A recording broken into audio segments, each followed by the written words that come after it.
राधे राधे दोस्तों, जय श्री कृष्णा। तो आज की इस वीडियो में हम लोग बात करने वाले हैं कर्मा पूजा के त्योहार के बारे में, जो हमारे पूरे देश भर में हर्षो उल्लास के साथ मनाया जाता है। यह प्राकृतिक का पर्व बहनें अपने भाइयों के लिए मनाती हैं और घर की सुख समृद्धि के लिए भी ये पूजा की जाती है। तो आइए जानते इस पूजा को कैसे करना चाहिए, इसकी विधि क्या है और इसके पीछे की कहानी क्या है। ये बहुत ही विशेष पर्व है जिसके बारे में, इसकी महत्ता के बारे में सबको जानकारी होनी चाहिए। तो आगे बढ़ते हुए मेरे चैनल को सब्सक्राइब, लाइक और शेयर करना ना भूलें। इस पर्व का सभी लोग बड़ी बेसब्री से इंतजार करते हैं। जिस तरह रक्षाबंधन के दिन बहनें अपनी भाई की कलाई में राखी बांधकर उसकी लंबी उम्र की कामना करती है, बिल्कुल उसी प्रकार कर्मा पर्व भाई बहन के रिश्ते को मजबूत बनाता है। इस दिन बहनें पूरे दिन व्रत कर कर्मा देवता की पूजा करती हैं और उनसे अपनी भाई की लंबी उम्र व सुख समृद्धि का वरदान मांगती है। तो चलिए जानते हैं यह पर्व कैसे मनाया जाता है। कर्मा पर्व के दिन लड़कियां व्रत करती हैं। इस दिन सुबह जल्दी उठकर स्नान आदि कर घर की सफाई की जाती है। फिर आंगन में विधि पूर्वक करम डाली को गाड़ा जाता है। इसके बाद उस स्थान को गोबर से लिपकर शुद्ध किया जाता है। कर्मा पर्व के दिन बहनें हाथ में टोकरी या थाली लेकर पूजा के लिए आंगन में उस स्थान पर बैठती है जहां करम डाली को गाड़ा गया है। इस दौरान कर्मा या करम पूजा की जाती है और बहनें प्रार्थना करती है कि उनके भाई के जीवन में सुख समृद्धि और खुशियां मिले, भाई के मन में कभी कोई गलत विचार ना आए और वह गलत रास्ते पर ना जाए। यह पूजा गांव के बुजुर्ग कराते हैं और पूजा के बाद करम कथा भी सुनाई जाती है। कहानी कुछ इस प्रकार है कि एक समय की बात है, झारखंड प्रांत में कर्मा और धर्मा दो भाई रहते थे। कर्मा लोगों को कर्म का महत्व बताता था, वही धर्मा लोगों को शुद्ध आचरण करने और धार्मिक जीवन जीने का रास्ता बताता था। कर्म को लोग देव स्वरूप मानते थे। उन्हें खुश करने के लिए लोग उनकी पूजा अर्चना करते थे। हर साल उनके सामने नृत्य भी करते थे। उसी परंपरा को आज भी लोगों ने बनाए रखा है। उसी तर्ज पर आज भी लोग कर्मा का त्योहार मनाते हैं। झारखंड की कुछ जनजातियों का मानना है कि कर्मी नामक वृक्ष पर कर्मसेनी देवी रहती हैं। यदि उन्हें प्रश्न कर लिया जाए तो घर में सुख समृद्धि बनी रहती है। देवी को खुश करने के लिए ही लोग घर में करम वृक्ष की डाली गाड़कर उसकी पूजा करते हैं। रात भर लोग नाचते गाते हैं। एक कथा यह भी है कि आदिकाल में कर्मा धर्मा नाम के दो भाई थे जो कि अपनी छोटी बहन को बहुत प्यार करते थे। कर्मा और धर्मा बहुत मेहनत करते थे और सच्चे थे, लेकिन दोनों काफी गरीब थे। उनकी बहन भगवान को बहुत मानती थी। वो करम पौधे की पूजा किया करती थी। एक बार कुछ दुश्मनों ने उस पर हमला कर दिया तो उसके दोनों भाइयों ने अपनी जान की बाजी लगाकर अपनी बहन को बचाया था।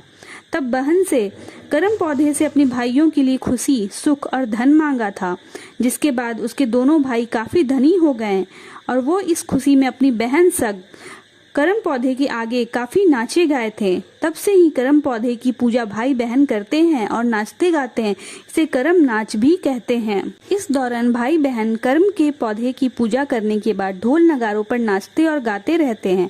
इस पर्व में महिलाएं पूजा से पहले निर्जला उपवास भी रखती हैं और आंगन में करम पौधे की डाली गाड़कर पूजा करने के बाद पानी पीती है। ये पर्व 3 दिनों तक चलता है। पहले दिन भाई बहन करम पौधे की डाल को लाकर घर में रोपते हैं। फिर दूसरे दिन बहनें निर्जला रहकर इसकी पूजा करती हैं और शाम को पानी पीकर उपवास खोलती हैं। और फिर अगले दिन गीतों के साथ करम के पौधे को नदी या तालाब में प्रवाहित किया जाता है।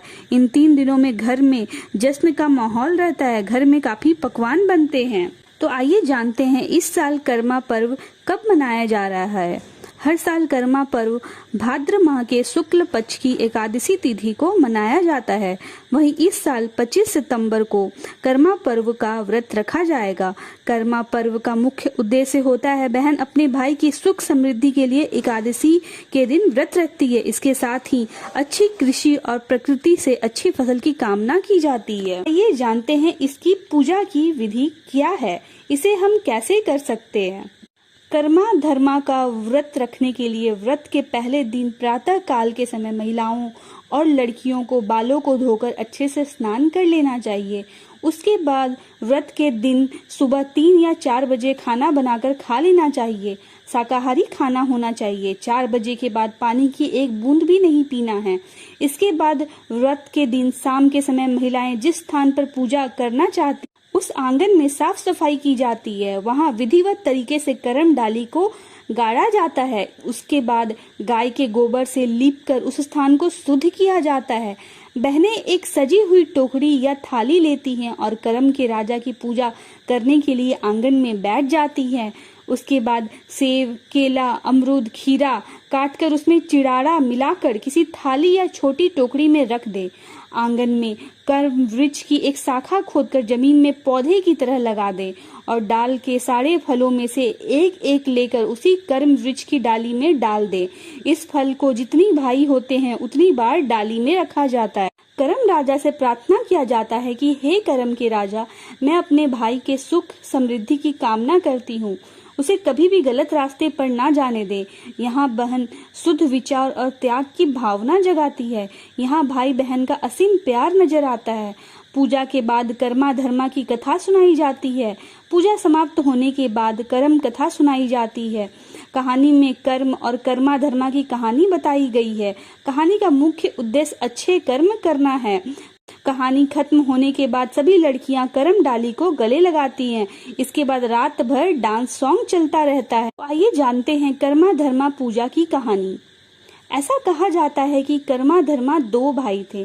दोनों बहुत मेहनती और दयालु थे। कुछ दिनों के बाद कर्मा की शादी हो गई। उसकी पत्नी अधर्मी थी और दूसरों को परेशान करने वाली थी। जमीन पर मार फेंक देती थी, जिससे कर्मा बहुत नाखुश थे और इससे नाराज होकर उन्होंने घर छोड़ दिया।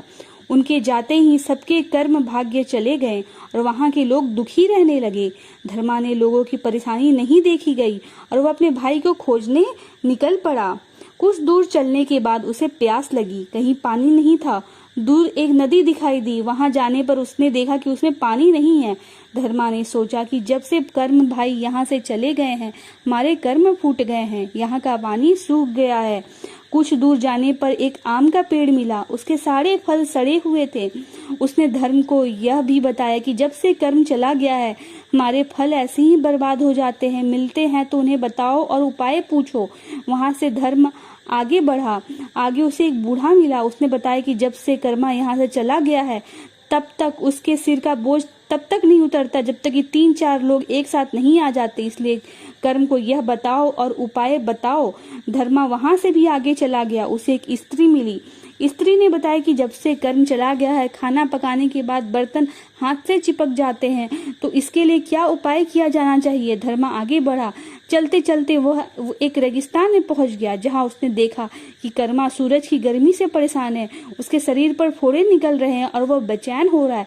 धर्मा से उसकी हालत नहीं देखी गई। उसने कर्मा से घर वापस आने का अनुरोध किया। तब कर्मा ने कहा, मैं उस घर में कैसे जाऊं जहां मेरी पत्नी ने जमीन पर मार फेंक देती है। तब धर्मा ने वादा किया कि आज के बाद कोई भी महिला जमीन पर मार नहीं फेंकेगी। फिर दोनों भाई वापस घर की ओर चले गए। घर वापस होते समय वह महिला से मिले। कर्मा ने उनसे कहा कि तुमने किसी भूखे को खाना नहीं खिलाया, इसलिए तुम्हारे साथ ऐसा हुआ। फिर कभी ऐसा मत करो, सब ठीक हो जाएगा। अंत में जब नदी मिली तो कर्म ने कहा कि तुमने किसी प्यासे को साफ पानी नहीं दिया, भविष्य में कभी किसी को गंदा पानी नहीं देना। इस तरह वह सभी को अपना कर्म बताते हुए घर आया और पोखर में कर्म डालकर पूजा की। उसके बाद पूरे क्षेत्र में फिर से खुशी आ गई और सभी लोग खुशी खुशी रहने लगे। कहा जाता है कि इसी को याद कर कर्मा पर्व मनाया जाता है। दोस्तों, अगर आपको मेरा वीडियो अच्छा लगा तो कृपया करके मेरे चैनल को लाइक, सब्सक्राइब और शेयर करना ना भूलें। धन्यवाद।